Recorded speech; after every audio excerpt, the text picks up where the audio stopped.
Bonjour. Bonjour Sarah. Bonsoir. Bon. Putain, c'est vrai, on est le soir. Et je n'ai toujours pas de montre. Mais je le montre quand même. Et je le montre quand même. Je ne mens encore une fois. Non mais je suis fatigué, c'est bon. Aujourd'hui, épisode très spécial. Parce que déjà, de 1, on est sur les 2 ans de la chaîne. Hein, merci Quentin de m'applaudir. Voilà, il m'applaudit. Non mais n'abuse pas non plus. Et pour les 2 ans, je vous ai concocté une voiture hyper connue. Vous connaissez la Golf forcément. Et vous connaissez aussi la Civic.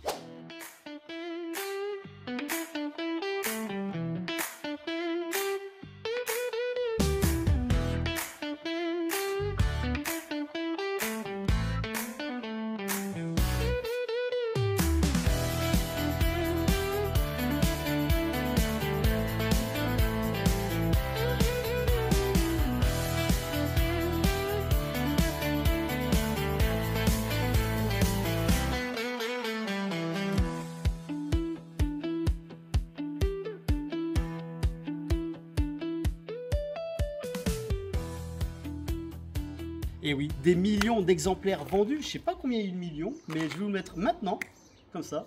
Et je vous présente la 9e. 8e. Oh putain, parce qu'il y a eu 11 générations. Hein. Là, l'actuelle, c'est la 11e. Hein, donc, pire que la Golf. Hein. Donc, ouais, 8e génération, qui est apparue en 2005, du coup. Tiré d'un concept car à la base présenté, je ne sais plus où, mais en 2004, mais je ne sais plus où. Je vais vous mettre une photo là, maintenant, tout de suite. Et ça reprend à peu près les mêmes codes stylistiques que le concept. Hein. On est sur une voiture très très bizarre. Je vais vous détailler toute la voiture, les spécificités, parce qu'à mon avis c'est une voiture, c'est la seule, unique, qui a à peu près cette silhouette déjà, ce design, parce qu'on est sur un design japonais. Qui dit design japonais, c'est des lignes très tendues, des formes très éloignées, très étirées. Et c'est ce que nous prouve avec cette Civic de cette 8e génération, encore une fois. Déjà, à l'avant, déjà avant de détailler l'avant, parce que moi ça me choque à première vue, quand je la regarde comme ça, à ma hauteur, donc 1,65 m environ. Ne jugez pas ma taille de petit homme. C'est déjà le nez très très écrasé. Pourquoi? Parce qu'on a une silhouette déjà très écrasée qui plonge vers l'avant, un peu à la manière d'une Formule 1. Et aussi un capot très court. Alors le capot très court, pour moi, ça me fait penser au fourgon ou alors aux petites voitures utilitaires type Berlingot, je sais pas quoi. C'est-à-dire, on a un angle de pare-brise qui est très, très incliné et qui rejoint l'angle à quelques degrés près, celle du capot. C'est-à-dire qu'on a un capot qui est très court, un pare-brise qui est immense, parce qu'en fait, ça bouffe sur la surface du capot. Et avec cet angle qui se poursuit sur toute la lignée, eh ben, on a un nez qui plonge très très bas. Parce qu'on peut voir que la calandre, elle est à 50 cm du sol. Donc en fait, c'est une voiture qui, visuellement, veut manger la route. Elle est très avancée vers le bitume. Donc ce qui rajoute, on va dire, qui donne de l'allure. Voilà. Bonjour. Bah voici Quentin, hein, voilà, c'est le mec de la CIK, c'est lui. Et puis le mec du Mosquito, celui qui a des chaussettes trouées. Déjà, tu vas arrêter de parler par rapport au design, par rapport aux japonaises. Alors, si on reprend la Celica qui a une gueule de crabe, ça c'est une gueule de souris. Oui. La Honda, je pense que tu mettras une photo parce que celle-ci, il faudra la faire en vidéo. Ouais. La 100NX, non, la Nissan 100NX, le Juke. Nissan Juke. Le Juke. La gueule. Le Juke aussi, voilà. La gueule du Juke. Donc, bon, on va pas dire que c'est moche, c'est japonais. Non, c'est japonais. C'est japonais. Mais c'est deux philosophies différentes. Soit tu aimes, soit tu adores, soit tu détestes. Et je pense que pareil, si tu veux mettre la phase 1, ouais. Okay. Ah, la phase 1, elle est horrible. Parce qu'en fait, la phase 1, la plus grosse des différences, mis à part le dessin du pare-choc qui change un peu, c'est la calandre. Parce qu'en fait, la calandre, il n'y avait pas les grilles avant. C'était du plexiglas comme la coque des blocs optiques sur toute la largeur. Et vu que c'est du plastique, eh ben, tu sais, au bout de quelques années au soleil, ça ternit. Donc ça devient jaune, dégueulasse. Et c'est comme ça sur toute la largeur de la voiture. Donc ça vieillit très très mal dans le temps. Là, ils ont compris, enfin. Et donc, on sépare les matériaux avec une grille. Franchement, pour moi, c'est plus joli. Quentin, tu diras la même chose? C'est plus standard, on va dire. C'est plus standard. Plus atypique, plus design. En fait, c'est ce qu'on attend d'un design d'une voiture. Ouais. Une grille devant, des optiques sur les côtés. C'est ça. Pas un gros bloc optique. Ça exactement. En fait, je sais pas si vous voulez... ça me rappelle aussi quand Citroën voulait inventer le futur avec la SM si je me trompe pas. Oui. Où tu avais sur toute la largeur une vitre comme la coque du bloc optique. Je vais vous montrer une photo. En fait, je sais pas s'il s'inspire là-dessus, mais c'est comme ça, c'est pareil que l'ASM. Donc ça voulait être inventif pour le futur, mais c'est dommage, ça a assez raté. Que l'ASM a la plaque d'immatriculation dans les blocs optiques. Ouais, c'était incroyable. C'est nul, c'est vachement nul. Celle-là, on est sur une phase 2, donc la phase 2 est apparue à partir de 2007, je pense. 2007, parce qu'elle s'est arrêtée en 2009 avant de passer à la génération suivante.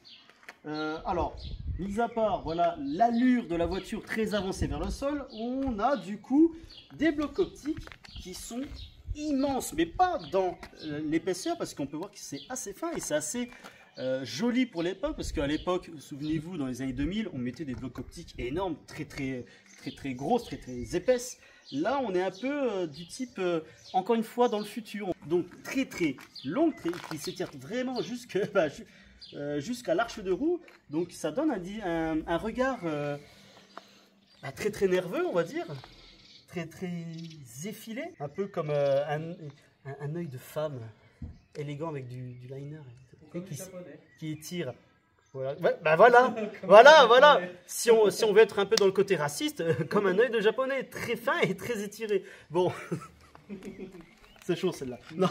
Non, c'est bon, un peu d'humour sur Passage seconde. Merde. Comme je l'ai dit, on a un capot très court, mais assez léger dans son design finalement, parce que voilà, on a juste un petit bombage au centre. On retrouve également sur la calandre, enfin sur les grilles, avec ce petit avancé de design comme ça. Donc en fait ça rejoint carrément les lignes du capot. Donc en fait ça donne un peu comme un nez de requin qui est un peu plus bombé que sur les côtés. Pour le style ça rajoute un petit quelque chose.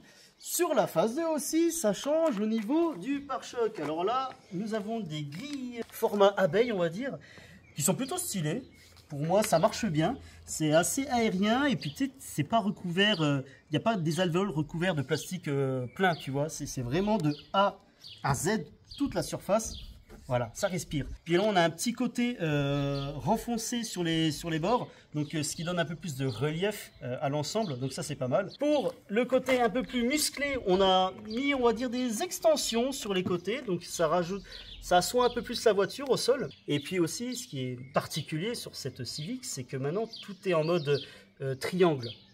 Comme par exemple les anti-brouillards, triangle, on verra à l'arrière, mais aussi du triangle. Tout se veut triangle, comme la silhouette de la voiture qui se veut triangle. Parce que si par exemple tu la découpes ici, tac, comme je vous l'ai dit tout à l'heure avec la silhouette, triangle, voilà. Bah tiens, pendant ce temps, on est sur le côté, on va détailler un peu ça. Je ne sais pas ce qu'ils ont voulu faire sur le côté, mais à mon avis, ils ont voulu rajouter un petit côté couper 3 portes. Parce que nous avons la vitre arrière qui est... Il n'y a pas beaucoup de surface. Il n'y a pas beaucoup de surface et nous avons un montant énorme, ce qui rajoute de la solidité à l'ensemble de la voiture. Et aussi, pour démontrer le côté coupé, il n'y a pas de poignée sur la portière, enfin sur la carrosserie. La poignée est dissimulée, voilà, comme par exemple sur les Alfa Romeo Giulietta. Ça a permis de tirer le trait sans avoir une cassure, comme là par exemple. Encore une fois à noter le côté triangle de l'enfoncement de la poignée, tu vois. Si on découpe ici, voilà. Franchement, c'est assez design. Même la poignée en elle-même, tu vois, c'est des arêtes très saillantes et tout. C'est chromé, bien évidemment, pour donner le petit côté classe. Mais la poignée est plutôt stylée. Et puis, tu vois, le tirage, ça se fait par une petite gâchette qui est juste là, regarde. Voilà, c'est comme ça. Tu vois, au moins, ça reste fixe. C'est pas genre le gros truc qui s'écarte. Et puis, tu vois, si quelqu'un ne connaît pas ce type de voiture, s'il n'observe que ça, eh ben on peut confondre avec Alfa Romeo, les poignées d'Alfa. Ça, c'est le petit côté élégant de la voiture. Le coupé sportif aussi, c'est au niveau de la lunette arrière. Regarde, approche-toi, Sarah. C'est que là, nous n'avons pas un haillon comme les autres constructeurs. Vous voyez une Golf, par exemple. Tu as le toit qui est bon, légèrement fuyant, mais celui-là est particulièrement beaucoup plus fuyant que ses concurrents. Mais par exemple, sur une Golf, hop, ça s'arrête là et tac, ça descend à pic quasiment. Là, non, encore une fois, le petit côté coupé se met en place avec cette vitre qui a aussi un angle très particulier par rapport aux autres, tout comme le pare-brise. Ça, c'est très particulier, cette partie-là. Et c'est ce qu'on s'était dit avec Quentin, c'est que c'est très dommage que tout ça soit en plexiglas, ou alors en truc de plastique. Je ne sais pas comment c'est foutu, c'est pas du verre en tout cas, parce que... Voilà, ça sonne pas pareil, c'est différent. Mais tout comme les blocs optiques avant, bah, ça ternit avec le soleil. Voilà, tu vois. Petit côté histoire pour cette partie-là. Le petit côté histoire, déjà, il faut savoir qu'en fait, Honda à cette époque-là voulait revenir un peu à l'origine de ce qu'il savait faire à l'époque. Ouais. Et l'une des succès de Honda était la Honda CRX. Et la CRX avait quand même un design assez particulier avec son grand pare-brise à l'arrière. Ah, et à cette époque-là, Honda avait sorti aussi la CRZ du coup, qui est l'évolution de la CRX que je t'avais parlé tout à l'heure, la version hybride. Et Honda se sont dit, on veut revenir en fait à ce design de chez Honda futuriste, mettre un grand pare-brise avec un haillon qui fait style vert, voilà. Ouais, c'est encore une fois le côté futuriste que veut assumer Honda. Nous avons cette partie-là et aussi là qu'on peut voir depuis l'intérieur. Hein. Donc c'est génial quand tu veux reculer pour la visibilité, c'est génial. Tu as juste le petit côté, celui-là, qui te gâche un peu la vue.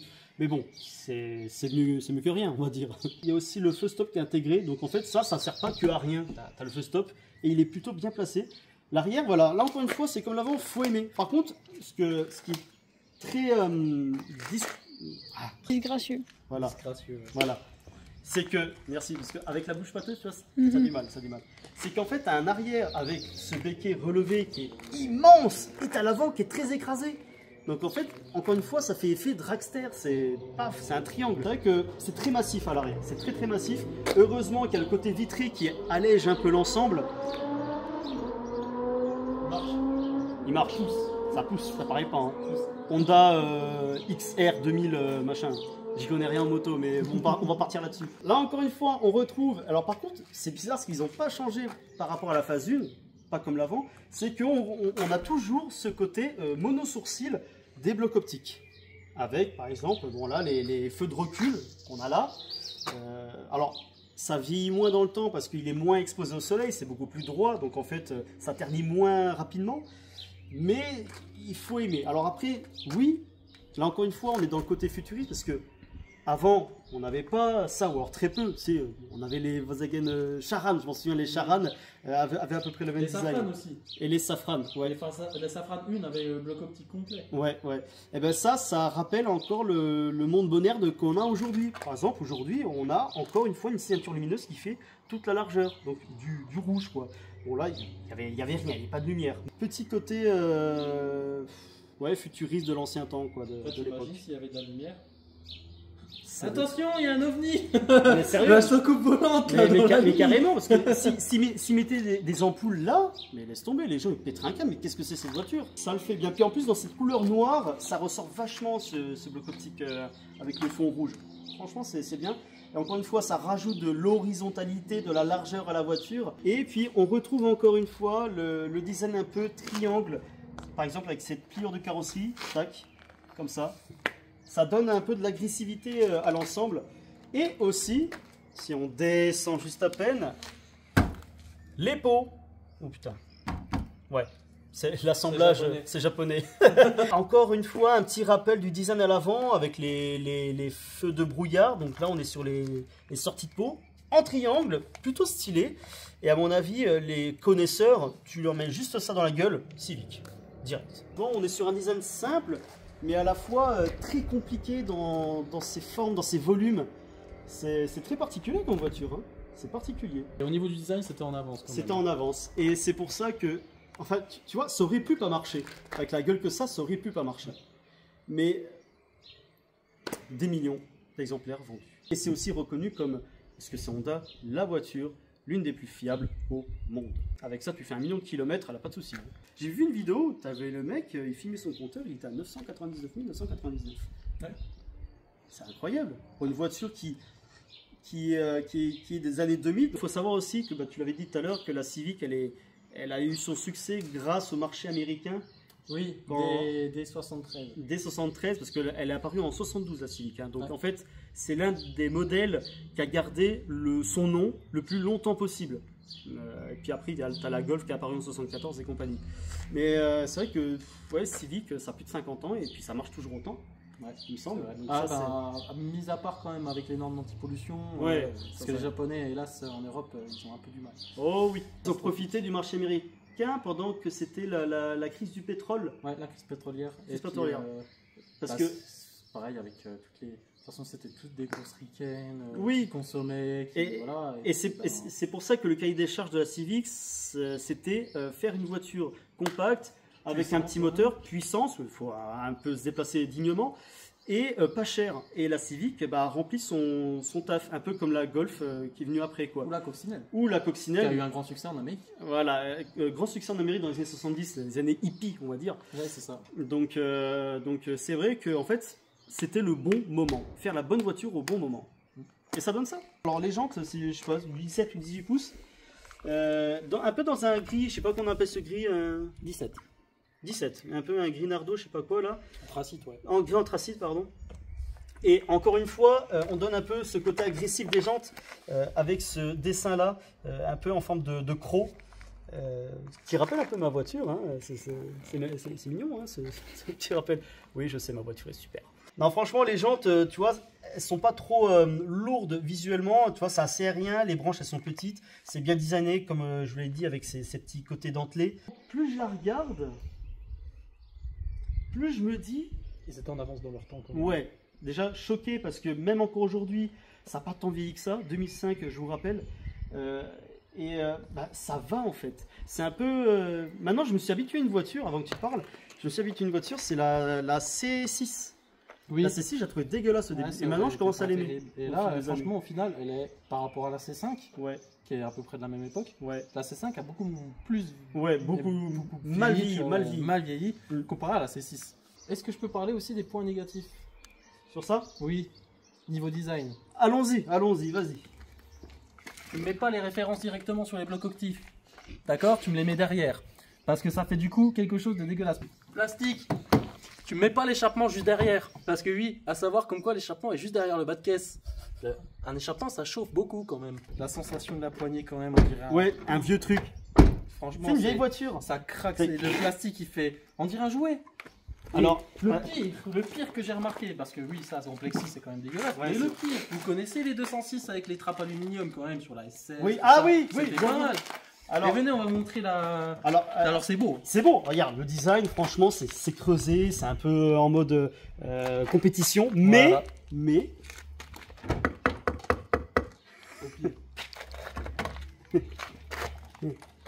Je fais rien. C'est du vieux plastique. C'est du vieux plastique de là. Tout fin. Tu sais, les plastiques de jouets pour enfants pour les 3-4 ans. Tu sais, ils mettent pas de coups, ça sert à rien, ils vont être explosés au bout de 2 jours. Pourquoi? En fait, qualité de matériaux, ils n'ont pas voulu jouer là-dessus. C'est uniquement le moteur. C'est ça, les Japonais, ils arrivent à faire quand même de l'esthétique. Oui. C'est ingénieur. Oui. Mais niveau matériaux, non, ça va pas. Matériaux, c'est pas les Allemands. Ouais, je suis désolé. On a fini l'extérieur, on va passer à l'intérieur. Ça vous dit? Let's go. Sous ce beau soleil. Attends. Hop là! Bon! Bienvenue, je sais pas si on l'a réussi, mais vas-y, on l'attend quand même. Bienvenue à l'intérieur d'une Honda Civic de 8e génération, c'est parti.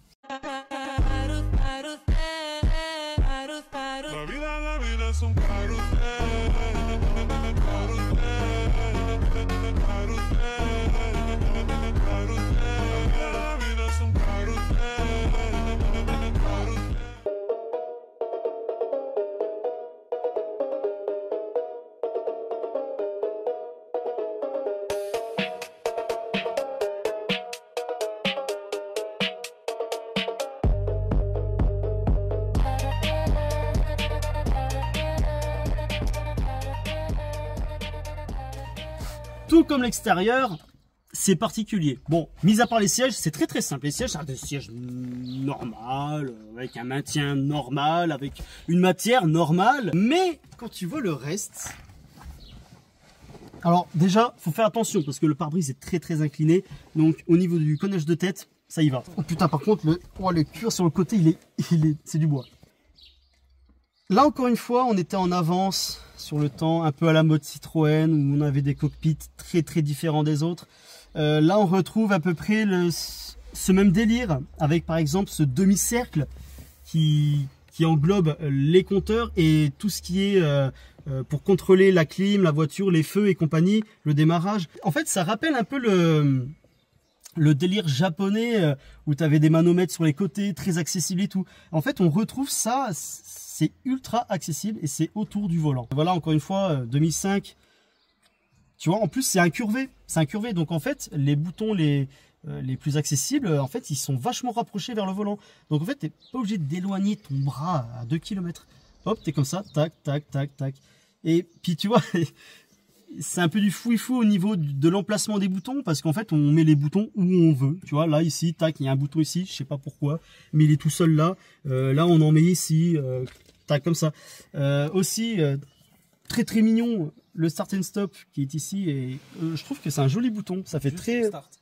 Ouais, juste pour start, hein, parce qu'en fait, pour démarrer la voiture, c'est très très con. Hein. Ils auraient pu faire beaucoup plus simple, en mode, comme toutes les autres voitures.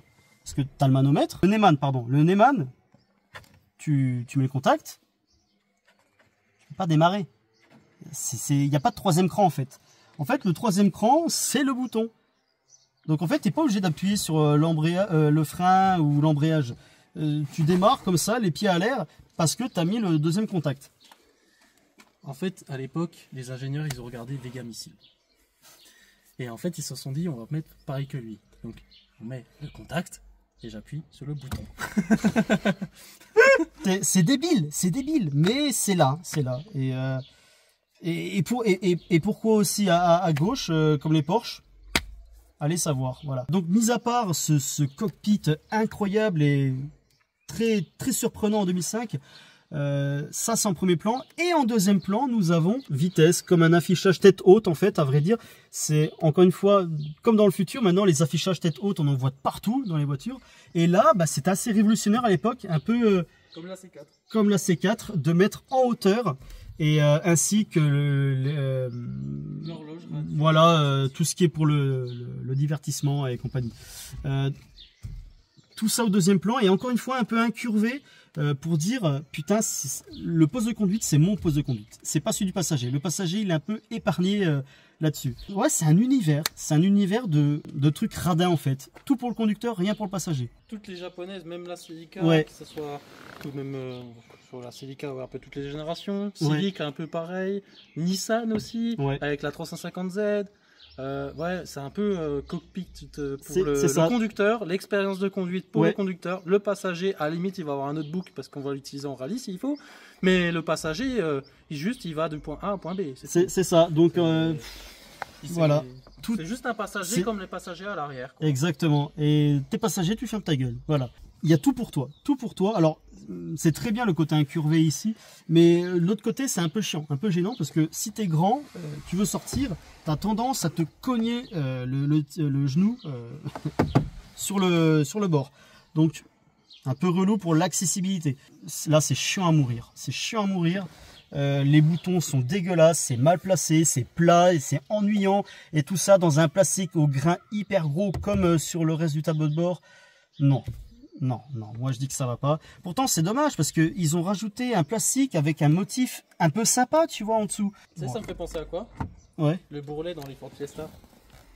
Oui, dans les Ford Fiesta 7, on a un vieux bourrelet au milieu et ça me fait penser exactement à la même chose. Bah, regarde, je vais vous montrer une photo de l'intérieur d'une Fiesta. Voilà. Et là, vous pouvez voir que là, nous avons ce bourrelet, ce gros bourrelet, petit renfoncement ici avec un petit rangement. Et après, on est sur une console centrale un peu inclinée et qui est rajoutée aussi avec la boîte de vitesse. Alors la boîte de vitesse est pas très mal placée, mais pour moi il est mal placé parce que très éloigné de la main, parce que normalement une boîte de vitesse c'est installé là, d'accord. Là on est placé 4-5 cm au-dessus, donc en fait tu es obligé de quitter ton coude, pour mon cas, de la coudoir pour passer les rapports. Donc c'est vrai que la boîte de vitesse c'est placé type utilitaire, tu sais, placé limite sur le tableau de bord. Picasso. Ou Xara Picasso, voilà, c'est ça. Donc ouais, la boîte est placée comme ça, ce qui nous laisse du coup la place pour avoir pas mal de rangements. Tu vois, là on a des portes gobelets, double porte gobelet, le petit standard parce qu'on est dans les années 2000, on fumait encore beaucoup, et forcément une japonaise, ça doit pas exister sans frein à main mécanique. Le voilà. Voilà, si on devait détailler le reste du tableau de bord, Voilà, là encore une fois, on retrouve ce côté arrondi. Et puis ce qui est pas mal, c'est l'alignement entre la planche de bord et le panneau de porte. Bon, l'alignement, c'est approximatif, hein, parce que regarde, si tu peux te rapprocher un peu plus vers là, tu vois le côté arrondi, cette petite pinçure de plastique, on le retrouve ici. Tac, ça rejoint le panneau de porte. Quand je dis approximatif, c'est pas pour rien, parce qu'on a 1 cm d'écart. Hein, donc, ici, si jamais. Voilà, regarde, voilà. Donc c'est assemblage dégueulasse, mais dans l'idée, il y a de l'idée. Le volant, alors je sais pas si c'est du cuir ou du plastique pour le cerceau. C'est du Sky. On dirait du vieux plastique dégueulasse. C'est du Sky. C'est dégueulasse. C'est du cuir en plastique. Ouais, voilà, c'est ça. Après, le design, il est sympa quand même. Voilà, le pommeau, il est pas trop imposant. Il a un bon relief. On a les boutons qui sont plutôt bien designés. Tout comme les boutons des lève-vitres. Franchement, moi, je trouve ça sympa, ce côté-là. C'est pas les boutons très géométriques. Là, on donne un peu de style, de rondeur. Type aviation, on va dire. Et tout ça sur une matière, encore une fois, qu'on retrouve ici, d'imitation alu brossé. On va passer à l'arrière parce que je pense qu'il y a pas mal de choses à dire concernant surtout à l'engoncement et puis à l'allure particulière de la voiture, ou à la silhouette particulière. C'est parti. C'est quand même une voiture du segment supérieur, tu vois, c'est pas un segment Polo, Fiesta et tout, c'est segment Golf et compagnie. Donc en fait, la qualité doit être quand même un minimum là. Et tu vois, bon, le plastique, il a pas un grain dégueulasse, mais ça sonne creux, c'est dur. Là, nous avons un petit côté moussé, mais qui un peu ferme à la fois. Il n'y a pas trop de matière sur cette mousse. C'est dommage. Après, bon, l'arrière, ça va pas être mieux. Hein. L'arrière, voilà. Nous retrouvons cette matière de plastique imitation alu ici, parce que d'habitude, c'est très délaissé. À l'arrière, c'est tout du noir. Mais là, on rajoute ce petit côté un peu brillance de la porte. Après, bien évidemment, l'allure de la voiture, par exemple, tu vois, nous avons le côté inférieur du contour de vide qui se relève légèrement, tu vois, c'est un peu élancé vers le haut. Donc en fait, on a une faible surface vitrée. Mais tu vois, une fois installé à l'intérieur, ça aurait pu être pire. Je suis une personne qui fait à peu près 1m78. Voilà. Ce qui est assez standard. Ouais. Toi, tu fais 1,65. Voilà. Mais je veux régler mon siège. Alors je vais conduire, mais je vais mettre comme je conduis dans toutes les voitures. Je savais qu'il allait incliner à fond. Tu vois, ça c'est l'inclinaison des conducteurs de BMW. Non, les japonaises aussi. Voilà, là je suis bien. Est-ce que tu as de la place? Bah, étonnamment, on a de la place. Tu as beaucoup d'espace quand même? Ouais, bah il me reste 7 cm. Ouais, bah ça va, on va prendre une japonaise. Bah, pour une japonaise, pour une Civic, pour une voiture qui a une silhouette particulière, qui est pas axée sur l'habitabilité, puis attends, je sais pas. franchement, ça va. Hein. Alors, j'ai peu d'espace pour caser mes pieds en dessous du siège. Et puis, tu vois, nous avons pas mal de moelleux au niveau de la banquette. C'est assez confort. Alors après, t'as rien qui est proposé pour nous. Il n'y a pas de buse, et voilà, il n'y a rien, il n'y a pas de sandar en plus. Je dis ça comme c'était normal d'avoir un sandar. Et le fait que la voiture ait une silhouette avec une fuite de toit un peu prononcée quand même, eh ben nous avons de la place à la tête. Franchement, le ciel de toit est assez creusé. Donc je m'attendais à pire, même beaucoup plus pire que ça, à l'arrière de cette Civic. Tu vois, même l'espace du coude, bon, je suis pas large, hein, mais franchement, putain, non, il y a du niveau. Il y a du niveau au niveau de... pour transporter une petite famille confortablement, ça fait le taf. Alors, est-ce que ça empiètre sur le volume du coffre? Alors ça, on va voir ça de suite. Classique. Les vérins sont puissants, hein. J'ai à peine relevé le machin, il continue sa course. Ce qui est rare pour une japonaise. Ce qui est rare. Alors, là encore une fois, très surpris pour l'accessibilité au coffre.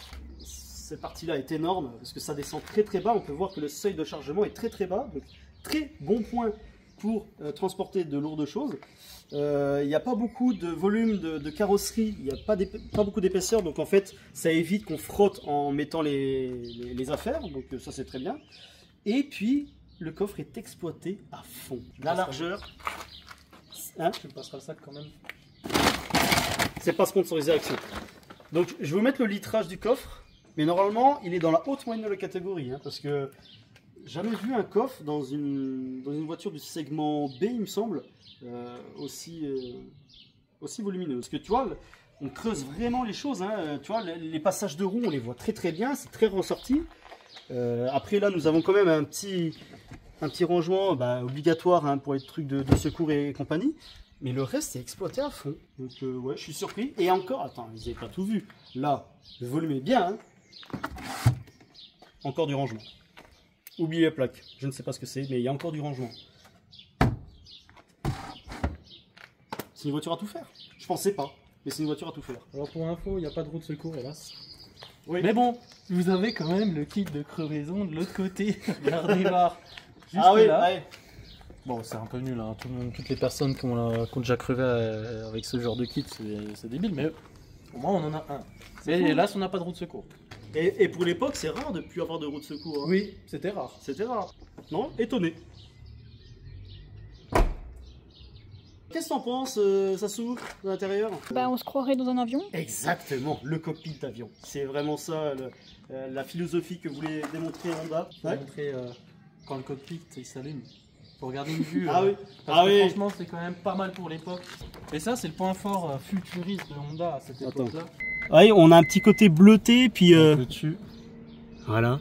Là, nous avons tout ce qui est information, voilà, comme pour la radio et l'heure et tout. Là, la vitesse.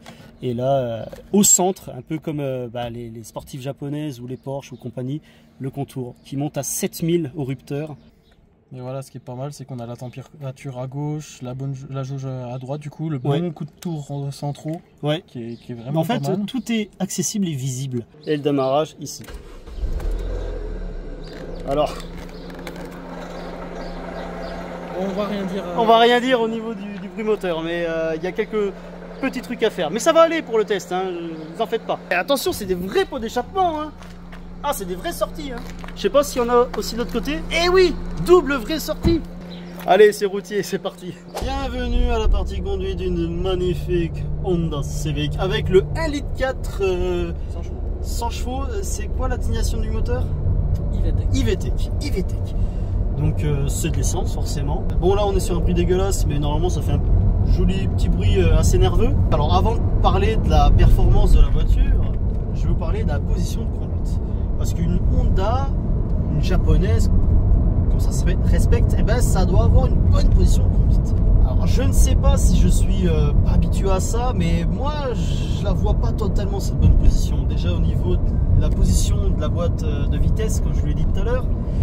Et il y a aussi le fait que le tableau de bord il est immense.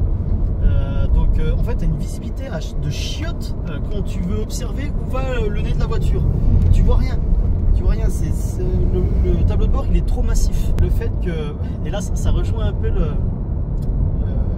le problème qu'avait eu Peugeot quand ils ont fait leurs nouveaux intérieurs avec la 308 et tout, avec le compteur qui est surélevé et le petit volant. Ben là on retrouve pareil, sauf qu'on n'a pas le petit volant, mais le compteur de vitesse qu'on voit là, ben, je le vois pas en fait tout simplement, parce que la branche supérieure du volant me gâche la vue. Donc là je vois rien, je vois juste les contours, mais tout là c'est bon, là, je vois. Mais tout ce qui se passe derrière, je vois rien. Donc ça, c'est un peu gênant pour moi. Après, voilà, le côté atypique de réglage de clim ici, d'habitude, tu le trouves là. Mais quand c'est là, c'est bizarre. Mais c'est bien, moi, je trouve. C'est assez sympathique. La direction, elle est très, très dure. Après, la consommation là-dessus, ça doit être... ça doit sucer un peu, non? Ouais, ça consomme un peu. Ouais. Le siège, alors le siège, il est ni trop confortable, ni trop dur. C'est un peu un confort à l'allemande, on va dire. Donc, bon, par contre, mis à part les côtés latéraux, ou je sais pas si c'est à cause de l'usure, mais en tout cas, le cuir, il est tendu, il est dur. Ça, bon, ça fait pas mal aux côtes, hein, mais si tu prends beaucoup de virages de suite pendant la journée, tu sens que tu as un petit point au niveau, au niveau des côtelettes. Après, l'appui-tête, ça va, il est moelleux, l'appui-tête. Très bon point. Et oh putain, il y a tout qui craque. L'insonorisation est plutôt bonne. Après, on est sur une essence, on a un moteur qui est fatigué, donc. Mais tu vois, on n'entend pas beaucoup le.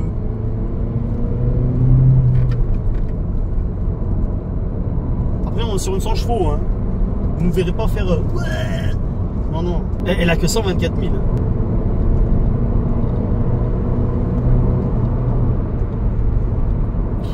On voit que 100 chevaux sur ce genre de moteur, j'ai même pas l'impression que c'est une 100 chevaux, j'ai l'impression que c'est moins. Parce que tu vois, je suis en 3ème, hein, normalement, t'as ce qu'il faut. Hein. Bon, après, je vais prendre en compte qu'on est 3, enfin 2 passagers en tout cas, et que ça rajoute un peu de poids, sachant que c'est un petit moteur essence, c'est pas coupleux. Et une tonne 4. Et une tonne 4, attention, c'est quand même lourd, hein, une Civic. Ouais. Alors après, c'est... Bon, là c'est flou, mais en fait, le feeling à cette vitesse-là, la direction, elle est bonne. Je trouve que c'est agréable de prendre le virage. Malgré qu'on a tendance à un peu s'écraser, elle n'est pas faite pour. Hein. C'est pas une sportive confirmée, mais ça peut être rigolo, je pense.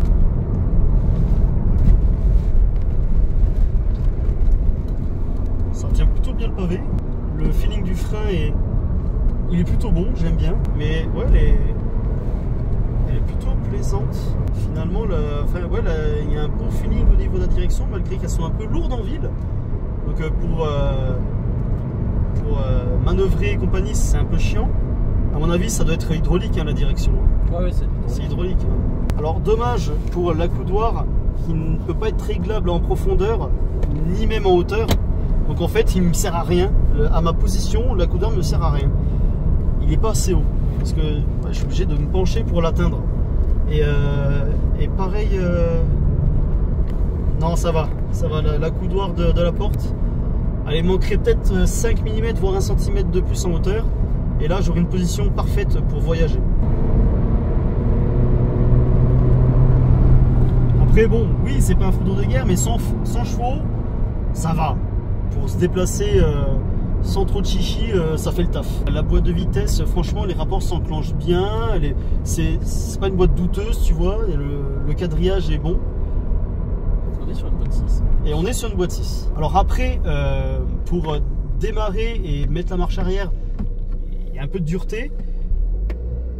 Mais sinon, franchement, la boîte est agréable à utiliser. La course n'est pas énorme. Après, les rapports, ils sont longs parce que, voilà, c'est un petit moteur. En termes de confort de suspension, en fait, c'est à la fois... Parce qu'en fait, quand elle s'écrase, tu sens un peu le moelleux de la suspension quand tu prends les virages vite.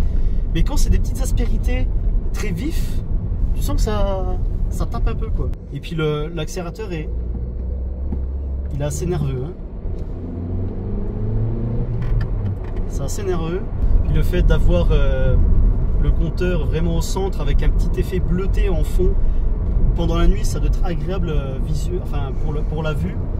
Donc c'est plutôt intéressant. Si je devais revenir quand on a parlé de l'extérieur, ben, la visibilité sur la lunette arrière, alors tu as à la fois énormément de visibilité, mais comme je vous l'ai dit, tu as cette barre où tu as le feu stop qui te gâche un peu la vue. Donc en fait, si tu as une voiture au loin, et qui est dans l'horizon de ta vision, ben en fait il est dans l'horizon où il y a la barre. En fait tu ne le vois pas quand il est loin. Après quand il est près, oui, il n'y a pas de souci. Mais c'est vrai que pour avoir une silhouette entre guillemets d'un coupé 3 portes sportif, avoir une visibilité comme ça à l'arrière, c'est pas mal. C'est bien pensé d'avoir mis ce rajout de plexiglas.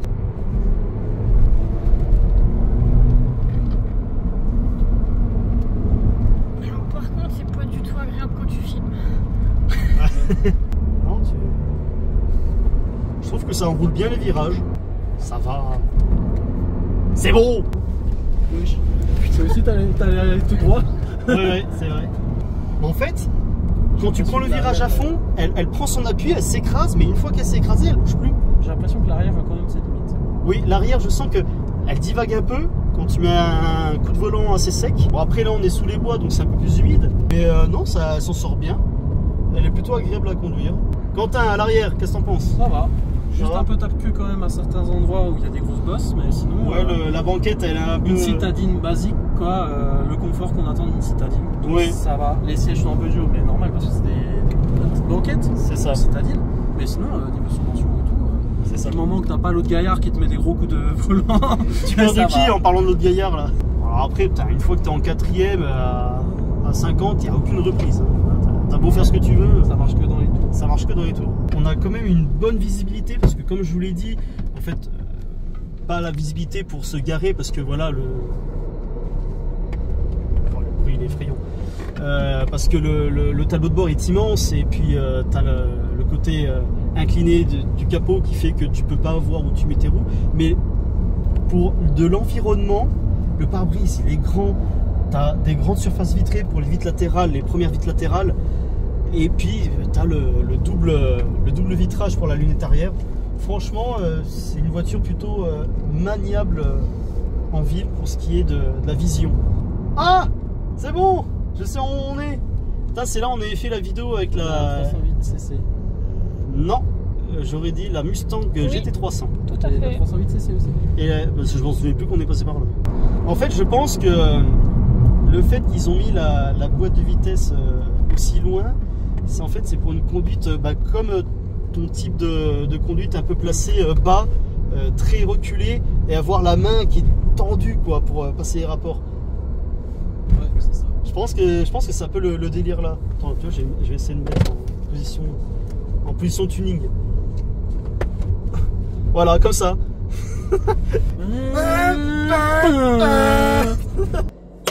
Les enfants, merci Quentin de m'épauler un peu pour les explications. Merci Sassou pour m'avoir filmé. Puis merci à vous d'avoir regardé cette vidéo. Donc voilà, les 2 ans de la chaîne, ça se mérite, une Honda Civic. Et tant qu'à moi, je vous dis abonnez-vous et à la prochaine pour nouvelles. C'est ciao.